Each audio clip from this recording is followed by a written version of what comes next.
እንዴት አደራችሁ ቤተሰቦቼ? ዛሬ እንግዲህ ማሳያችሁ አንዴ ከተበላ በቃ ማያስርብ አሪፍ ቁርስ ነው የምሰራላችሁ።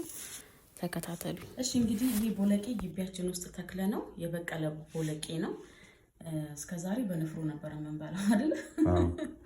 በንፍሮ ነው የምንበላው። ከዛ ትናንትና ቁጭ ብዬ ለምን በእንትን አልሞክረውም ይሄ ምንድን ነበር እንደ ፉል ለምን አልሞክረውም ብዬ አሰብኩኝ። እኔ በልቼ አላውቅም። አንተስ? እኔም በልቼ አላውቅም። እስከዛሬ ግን ፉል የምንበላው የምንድን ነው? የባቄላ ነው።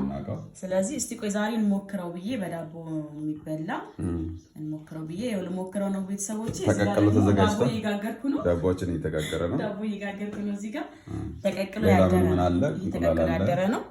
እንቁላል አለኝ፣ ቲማቲም አለኝ፣ ነጭ ሽንኩርት አለ፣ ጨው አለ፣ ቀይ ሽንኩርት የተፈጨ ስላለ እሱን ነው የምጠቀመው። አብረን እናያለን አሰራሩ።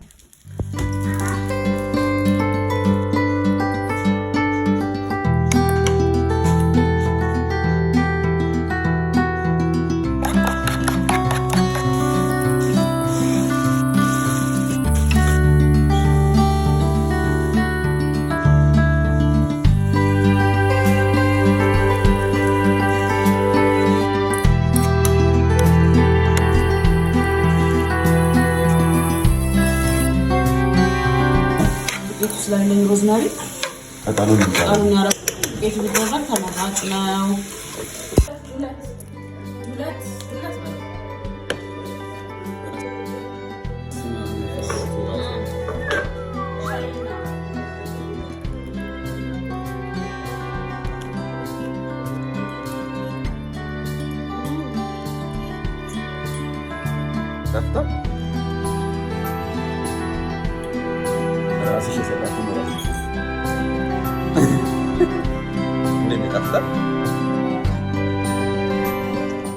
እንዴት አየው? ከምገምተው በላይ በእውነት በጣም ነው የሚጣፍጠው። እንዴት በጣም ነው የሚጣፍጠው። ከንፎ ይሻላል። እንግዲህ እኔ መሰለ የተወደደ ቁርስ ከቤተሰቦቻችሁ ጋር ሰርታችሁ መመገብ ትችላላችሁ።